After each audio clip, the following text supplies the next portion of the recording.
Talk Cateno. Uma boa conversa com quem entende do assunto. Olá, bem-vindos ao Talk Cateno. Eu sou Márcio Kogut, o seu host, e é um enorme prazer inaugurar este podcast, que nasce com o propósito de debater tecnologia, inovação, liderança e estratégias com grandes nomes e especialistas do mercado. E para inaugurar em grande estilo, temos o prazer de receber Maurício Rigotto, mais conhecido como Rigotto, que é o CFO da Cateno. Rigotto possui uma trajetória no setor de tecnologia e inovação, liderando equipes estratégicas e sendo responsável por importantes transformações digitais no mercado de pagamentos e serviços financeiros. Recentemente, Rigotto lançou na Cateno o programa de educação financeira Deu Certo no Extrato, e ele vai contar sobre isso aqui no podcast também. E para iniciarmos, gostaria, Rigotto, primeiro de agradecer a sua participação aqui no podcast e gostaria que você falasse um pouquinho sobre a sua história, a história do Rigotto, a trajetória, por onde você passou até você chegar aqui a ser o CFO da Cateno. Boa tarde, Márcio. Muito obrigado pela oportunidade de nos receber aqui no seu estúdio. Esse é um programa muito importante para nós, para os nossos clientes e para as estratégias da Cateno no mercado onde ela atua. A minha trajetória, Márcio, começou lá como toda criança da minha geração, começou muito cedo. Comecei a trabalhar com 14 anos em empresas da nossa família, mas logo depois eu já ingressei no mercado de tecnologia, que lá atrás, Márcio, não chamava área de tecnologia, se chamava área de processamento de dados. Lembro, processamento de dados, pois lembro. É.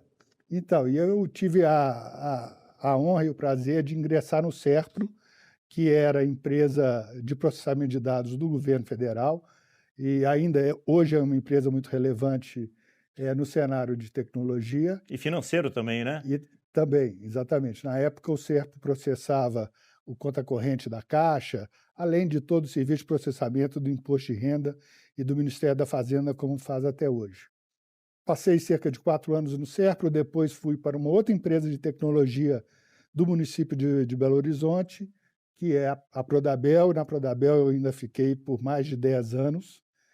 E depois fui montar a primeira empresa de transportes do município de Belo Horizonte, que é a BH Trans. Você é mineiro ou não? Sou mineiro de Belo Horizonte, modéstia à parte.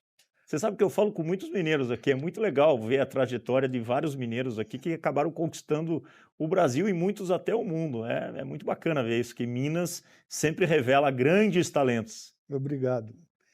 Mas aí, Márcio, trabalhando nessa área de tecnologia, eu fiquei por mais de 15 anos e depois eu fui trabalhar no setor financeiro. No setor financeiro, ingressei num banco lá de Minas Gerais. Minas Gerais tem uma trajetória grande nessa área, né? uma história grande com essa área de bancos. E fui trabalhar num banco em Minas. Trabalhei nesse banco durante mais de 8 anos. E depois, continuando no setor financeiro, trabalhei na privatização do Banco do Estado de Minas Gerais, que foi comprado pelo Itaú, e trabalhei também na privatização do Banco de Crédito Real, que foi comprado pelo Bradesco.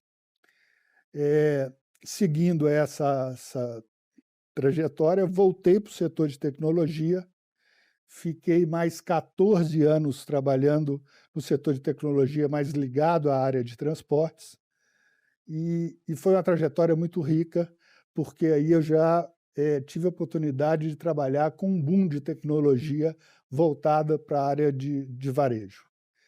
E depois que eu saí dessa empresa de tecnologia, eu tive o grande prazer de ser convidado para trabalhar na Cateno, e lá estou já há quase 2 anos. Que legal, que legal. Uma trajetória bem rica, né, de longo tempo no mercado de tecnologia, financeiro, banco e agora na Cateno, que é uma joint venture do Banco do Brasil com a Cielo, né? Exatamente. Que é uma empresa focada e especialista no segmento de payments, né? De pagamentos.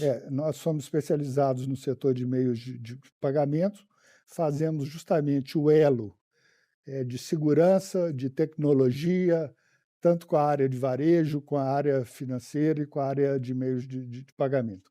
Temos um relacionamento muito grande com as bandeiras, né? A Visa, Elo, Master, que são as grandes bandeiras do setor de crédito, e estamos operando também nessa cadeia como um todo, principalmente com a área também de antifraude. Rigoto, a gente está estreando aqui o primeiro episódio do Talk Cateno. A gente vai trazer vários outros especialistas, executivos, várias pessoas do grupo da Cateno, para a gente bater papo sobre tecnologia, inovação. Cada um vai contar um pouquinho a sua história.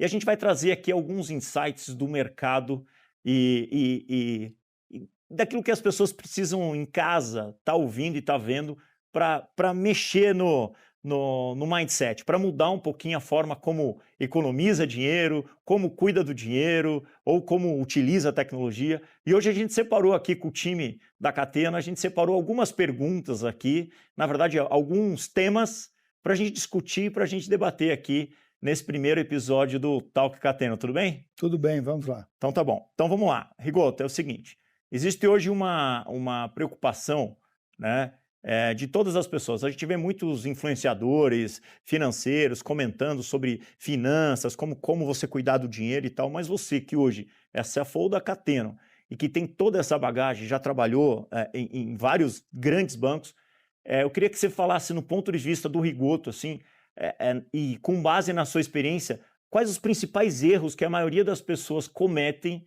na hora de organizar as finanças pessoais? Márcio, se eu fosse eleger apenas uma resposta, eu diria que o maior erro que as pessoas cometem é a absoluta falta de controle. Existe uma estatística da Ambima do ano passado que, pasme, afirma que 70% das pessoas não faz nenhum tipo de controle financeiro sobre a sua renda. Isso, evidentemente, Márcio, que vai levar essas pessoas não só a um consumo por impulsão, né, por impulsividade, mas principalmente pode levar essas pessoas ao endividamento. Então, se eu tivesse que dar um conselho a essas pessoas do ponto de vista para começar, eu diria, comece sabendo exatamente quanto que você ganha e quanto que você gasta. Comece também separando qual que é a diferença entre gastos necessários e desejos. Gastos necessários, Márcio, todos sabemos quais que são. É a nossa conta de água, é a nossa conta de telefone, é o nosso aluguel, é a escola, que são aquelas despesas que fazem parte da nossa vida e que são essenciais para o nosso dia a dia. Agora, o desejo, que é uma viagem, que é comer num restaurante, que é, enfim, comprar algum objeto, um carro, uma moto, o que seja, isso não pode ser confundido com necessidade. E quando isso acontece, a chance de dar errado é muito grande. Eu acho que essa é uma boa dica que você está trazendo para as pessoas, porque às vezes elas ficam preocupadas. Eu mesmo já passei por isso quando eu era mais novo. Você fica preocupado, você ganha dinheiro, mas você acaba não cuidando muito do dinheiro. E hoje a pessoa não sabe por onde começar. E você deu uma dica super importante aqui, que é separar o que é necessário daquilo que é supérfluo, né? Então, Márcio, eu conheço muitos profissionais, inclusive que atuam no mercado financeiro, que ganham muito bem, mas que têm grandes problemas financeiros. Isso é justamente uma questão de falta de controle. Na verdade, a questão não é exatamente quanto que você ganha, mas a resposta está em como você gasta aquilo que você ganha. Isso faz toda a diferença na vida de qualquer pessoa. Que legal, que legal. Aproveitando que a gente está nesse tema, Rigoto, eu fiquei sabendo aqui pela produção que você criou lá dentro da Cateno um programa de educação financeira para os colaboradores, que chama Deu Certo no Extrato. Exatamente. Você poderia contar um pouquinho mais para a gente a respeito de como foi isso, como está sendo essa receptividade de um programa tão importante desse dentro de uma empresa como a Cateno, que é uma empresa super grande, né? Sim. Márcio, esse programa ele nasceu de uma crença nossa de que a educação financeira é muito importante para cada um dos nossos colaboradores. É fato que as pessoas que têm dificuldades financeiras, elas têm queda na sua produtividade, elas têm dificuldade de relacionamento em casa, elas têm dificuldade de concentração e, naturalmente, que isso traz essa dificuldade toda, ela se reflete na produtividade dentro da organização. Então, nós elaboramos um programa que foi desenvolvido pela Fundação Getúlio Vargas, um programa em 5 módulos, onde nós lançamos esse programa para os nossos colaboradores e a adesão foi espetacular. Nós tivemos mais de 50% dos nossos colaboradores fazendo todos os 5 módulos e com resultados muito impactantes para cada um em suas próprias vidas. Claro, embora a gente não seja uma instituição financeira obrigada a ter esse curso dentro do seu programa de treinamento, no nosso DNA, nós estamos dentro do setor financeiro, né? A Cateno é uma empresa que tem por acionistas a Cielo, que é uma empresa de meios de pagamento, o Bradesco e o próprio Banco do Brasil. Então, nós estamos 100% inseridos nesse setor financeiro e é muito importante, como eu já disse, que os nossos colaboradores eles saibam como lidar com seu próprio dinheiro e, a partir disso, eles têm maior produtividade no seu dia a dia. Que legal, que legal. Muito bacana essa iniciativa de vocês.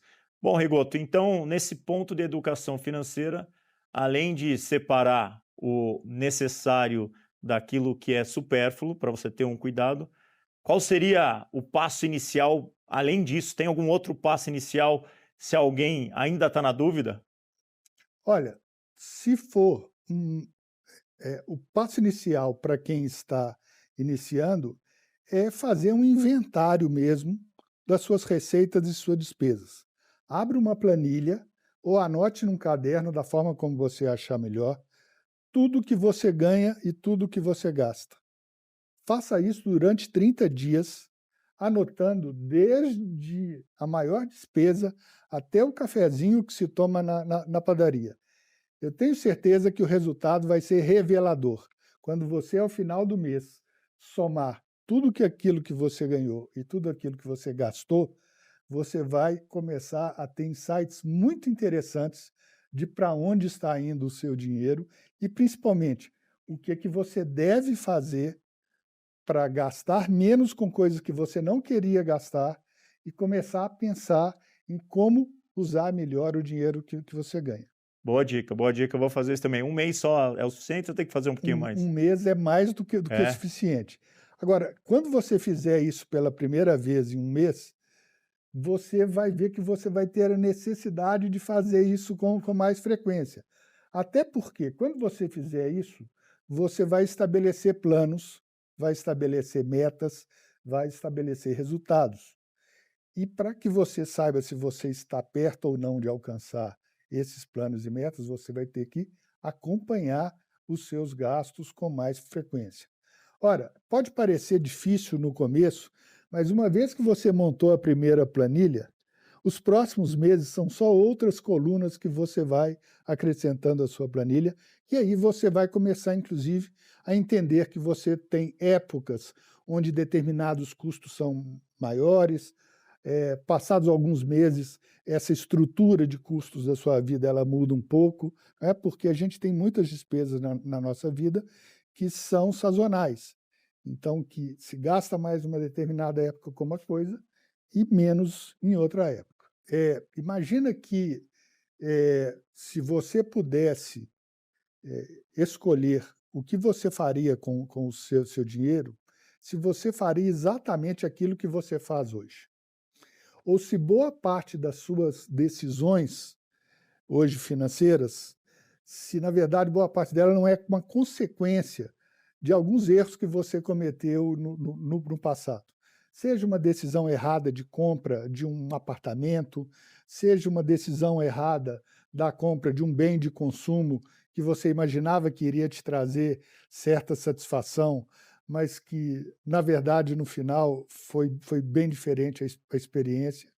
Então, é fundamental que as pessoas planejem a sua vida financeira, que elas tenham protagonismo em relação às decisões que eles tomam, para que o resultado disso seja positivo. Rigoto, pegando esse gancho e finalizando o nosso tema aqui inicial, falando de educação financeira e finanças pessoais, da mesma forma que vocês criaram dentro da Cateno lá, o programa Deu Certo no Extrato, você não acha que as empresas, outras empresas, e principalmente as escolas, deveriam abordar mais esse tema, educação financeira, uma vez que você vê que jovens de 18 a 24 anos já estão endividados, significa que eles não tiveram nenhum aprendizado quando pequenos, né, para poder chegar nessa idade e conseguir ter um pouquinho mais de educação financeira. Você não acha que tanto as empresas, outras grandes empresas, fora bancos, ou até as escolas não deveriam abordar mais esse tema? Mas, sem sombra de dúvida, eu acho que a educação financeira devia estar no currículo das escolas desde o primeiro momento. É importante que as pessoas conheçam o valor e a serventia do dinheiro desde cedo e, principalmente, aprendam conceitos entre o que é juro composto, o que é despesa, o que é receita, o que é gasto necessário, o que é gasto supérfluo. Saibam fazer contas. E se isso de fato acontecer, eu tenho certeza que as pessoas vão entrar na fase adulta muito mais bem preparadas para enfrentar os desafios do consumo. Como eu disse, Márcia, a questão é muito menos do quanto você ganha e muito mais do quanto você gasta. Tem uma proporção que é muito difundida no setor de finanças pessoais e que eu também acredito muito nelas. Essa proporção é a famosa 50-30-20.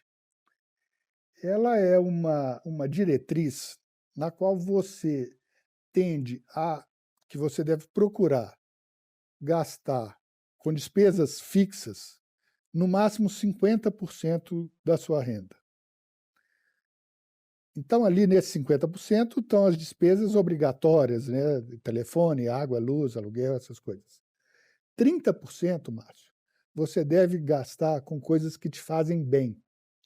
Estou falando do aluguel de streaming, de um curso, de uma academia, de comer num restaurante, de uma viagem, enfim, tudo aquilo que te dá prazer, porque o consumo é uma questão de equilíbrio, né? A gente não pode imaginar que uma pessoa vai passar a vida inteira simplesmente economizando e gastando, porque isso não funciona, né?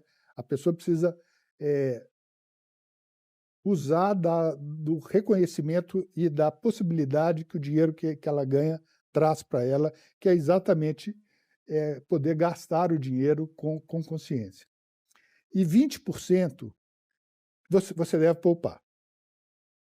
Então, se você consegue trabalhar dentro dessas proporções, você tem 80% do que você ganha sendo gastos, sendo que 50% com coisas obrigatórias e necessárias e 30% com desejo, e você consegue poupar 20% do que você ganha. É lógico, Márcio, nem sempre é fácil seguir essa proporção, né? Depende muito do nível de renda que a pessoa tem, e é claro que se a pessoa está num momento de endividamento, ela vai precisar solucionar essa questão do endividamento primeiro, antes de começar a poupar.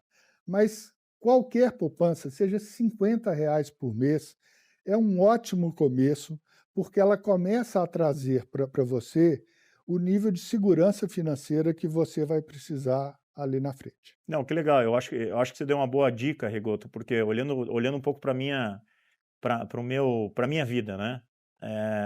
Eu nunca tinha pensado nessa visão de você ter 50% como as despesas que você tem que pagar, são fixas, né? Quando a gente fala fixa, é que faça chuva, faça sol, como diz o ditado, você vai ter que pagar, o boleto vai chegar, chega, né? E você vai ter que pagar. Chega. E aí você tem os outros 50%. E esses outros 50%, você está falando aqui, ó, 30% você separa para você gastar com coisas que te fazem bem.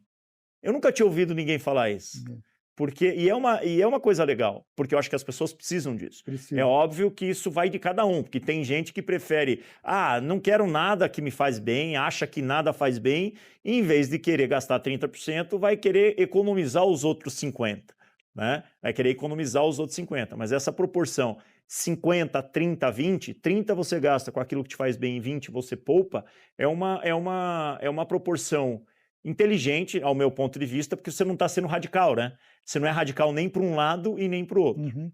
Agora a gente vai pegar um outro tema, e a gente vai falar sobre um pouco, já que você veio do mercado de tecnologia, né? Você falou que iniciou na época de processamento de dados, que nem eu, não se falava ciência da computação, era processamento de dados.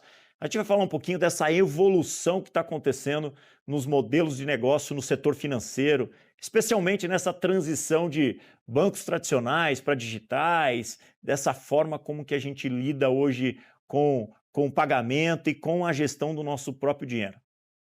Márcio, a mudança que teve no setor financeiro foi absurda nos últimos anos.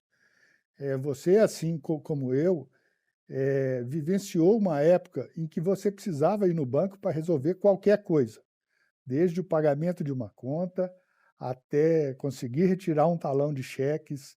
Enfim, você tinha que se deslocar fisicamente para uma agência para fazer qualquer coisa. De lá para cá, o mundo evoluiu de uma forma absurda. Basta dizer, Márcio, que segundo o Banco Central, 85% hoje de todas as transações financeiras já são feitas através de celular.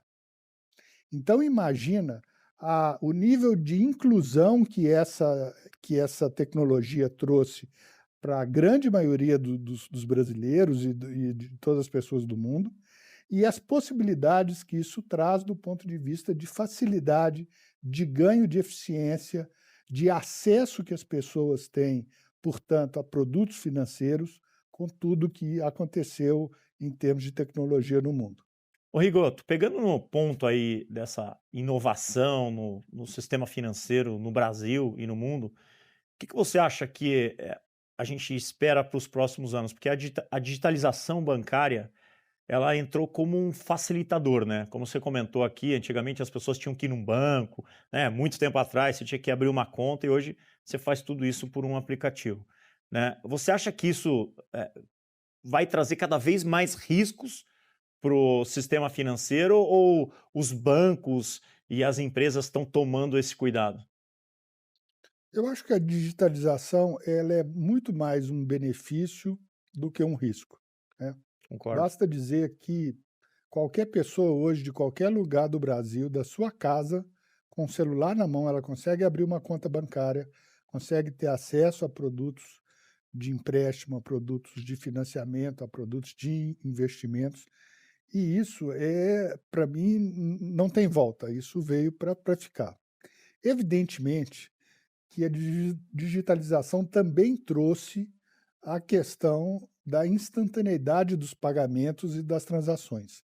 E isso traz um desafio do ponto de vista de segurança, né? Porque as decisões que você toma, se não forem bem pensadas, elas podem gerar consequências imediatas. Então, você faz uma transferência bancária da qual você não estava pensando de fazer, ou que você foi forçado a fazer por alguma questão de distorção, de fraude, o que seja, e isso, a consequência é imediata, o dinheiro sai imediatamente da sua conta, e isso tem sido um desafio dos bancos muito grande nesse momento.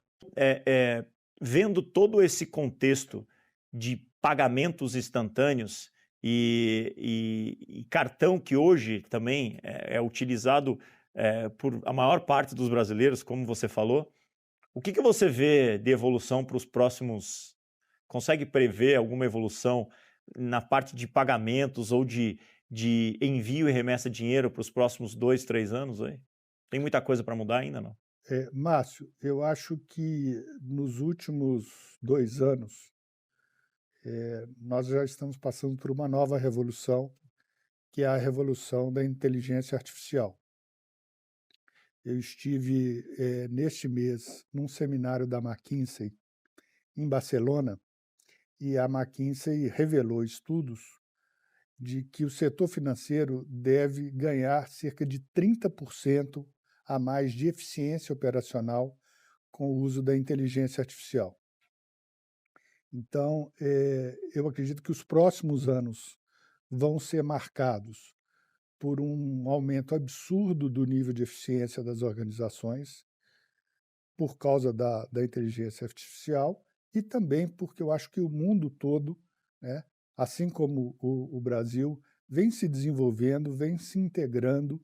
Hoje, cada consumidor, cada investidor tem acesso ao mercado internacional quase com a mesma velocidade que tem acesso aos produtos brasileiros, e isso tudo, evidentemente, que só tende a aumentar nos próximos anos.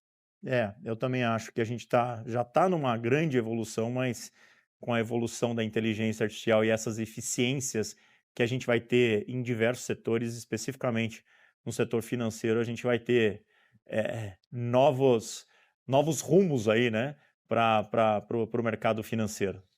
A capacidade da inteligência artificial, no sentido de predição de comportamentos, né, de automação de processos, de desenho de soluções customizadas para cada cliente. Tudo isso é muito potencializado com o uso de inteligência artificial. E eu não tenho dúvida, né, que a grande maioria das instituições financeiras tem investido, assim como a Cateno, muito pesado nesse setor. Legal. Eu queria voltar mais um pouquinho num ponto que a gente falou aqui sobre educação financeira, que para mim é muito importante e para todas as pessoas que vão estar assistindo o podcast da Talk Cateno no YouTube, no Spotify, nas plataformas, para frisar bem isso, a importância. A gente estava comentando aqui que a grande dificuldade das pessoas é entender o que ela ganha e o que ela gasta, né? Esse é o conceito principal. E que vocês na Cateno, todo o time lá criou esse projeto, deu certo no extrato, que está sendo muito importante com o time lá. Agora, você acha, qual é o papel hoje, a Cateno trazendo isso para os seus colaboradores?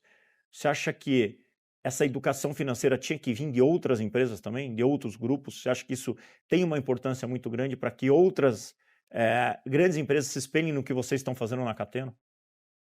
Márcio, o nosso objetivo é sempre trazer o máximo de possibilidades para os nossos colaboradores de aumentarem sua produtividade, de gerirem melhor os seus recursos, gerir melhor os recursos da própria empresa, e isso só se faz com muita educação.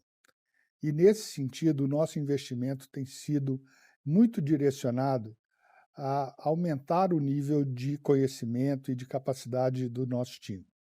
E a educação financeira, sem dúvida, ela é fundamental nesse processo. Que legal. E vocês usam nesse processo de transformação dos colaboradores a inteligência artificial também nessa educação financeira ou parte do princípio do básico mesmo, do conceito básico? Porque nos dias de hoje a gente pode utilizar, né, uma inteligência artificial para ser o nosso consultor financeiro, né? Sim. Você chega lá numa AI, um chat GPT, joga lá teus extratos. Obviamente que você tem que ter uma conta que não deixe os dados públicos, senão todo mundo vai saber com o que você gasta, mas você pode criar um agente que seria um consultor financeiro para policiar se você está gastando muito ou não, né? A Cateno está em desenvolvimento de um programa onde a IA é protagonista de uma série de decisões. O intuito nosso com isso é que a organização seja capaz de automatizar uma série de processos operacionais e, com isso, liberar as nossas capacidades internas em termos humanos para atividades bem mais analíticas do que aquelas atividades operacionais que hoje podem ser desenvolvidas através de IA. Quem se lembra, há muitos anos atrás, a revolução que foi você abandonar uma calculadora de mão para usar uma planilha eletrônica, Exato. né? E hoje você não consegue conceber o funcionamento de nenhuma empresa que não tenha à sua disposição uma planilha eletrônica. Eu acredito que isso vai acontecer numa velocidade ainda maior do que aconteceu lá atrás, no que diz respeito à inteligência artificial. Vale dizer, Márcio, que no nosso setor, principalmente na área de tecnologia, a inteligência artificial já é quase tão competente quanto o humano no desenvolvimento de códigos de programação, no desenvolvimento de programas, na análise de massas de documentos que antes seria impossível você analisar de uma forma individual em pouco tempo. Hoje, a inteligência artificial consegue fazer isso tudo em questão de minutos. Então, o ganho de eficiência é absurdo e nenhuma empresa hoje que esteja pensando em sobreviver para os próximos anos pode se dar o luxo de não considerar essa ferramenta de uma forma muito séria. Bom, Rigoto, a gente falou aqui sobre vários temas importantes, né? Falamos sobre finanças pessoais, falamos sobre tecnologia, sobre essa transformação no mercado financeiro. Esse primeiro podcast aqui, o Talk Cateno, foi rico porque a gente conseguiu debater sobre vários assuntos, mas a gente tem que encerrar e eu gostaria muito que, com toda essa tua experiência, para as pessoas que estão vendo a gente no YouTube e ouvindo no Spotify, nas plataformas, que você desse um conselho aqui para os nossos ouvintes sobre finanças pessoais, né? Porque eu que estava aqui conversando com você, já anotei aqui na minha cadernetinha virtual, já vou sair com a minha metodologia, né? 50, 30, 20, eu até brinquei com você, porque eu falei que temos a regra de Pareto, né? 80, 20, e agora eu criei aqui a regra Rigoto. 50% você gasta com as suas despesas fixas, 30% aquilo que te faz bem, né? Uma academia, um restaurante e tal, e 20% você poupa. Então, eu queria que você desse um recado final, por onde começar e qual que é a dica essencial que o Rigoto tem para você fazer a sua gestão financeira. Márcio, muito obrigado pela oportunidade. É importante eu dizer que a regra 50, 30, 20 não fui eu que criei, mas ela é uma regra muito valiosa. Para mim é regra Rigoto agora, não vai ter jeito. Tá, para mim vai ser a regra Rigoto, porque eu ouvi de você com 52 anos, é a primeira vez que eu ouvi essa regra, então eu vou nomear para mim regra Rigoto. Tá bom. Cara, se eu pudesse dar um conselho para as pessoas em termos de finanças pessoais, resumindo, comece já. Não deixe para amanhã para começar a planejar a sua vida financeira, a assumir o protagonismo da sua vida e transformar o dinheiro que você ganha numa ferramenta importante para o seu futuro. Então, planeje, assuma a responsabilidade, não delegue a terceiros a responsabilidade sobre o seu futuro, assuma os seus sonhos, defina metas, planeje e execute. E aí é só ser feliz. Meu, que legal. Muito obrigado. Maurício, obrigado pela sua participação aqui no Talk Cateno. Essa sua experiência, essas suas dicas e insights foram muito, muito, muito precioso, né? Foi muito valioso esse teu conteúdo, até para mim.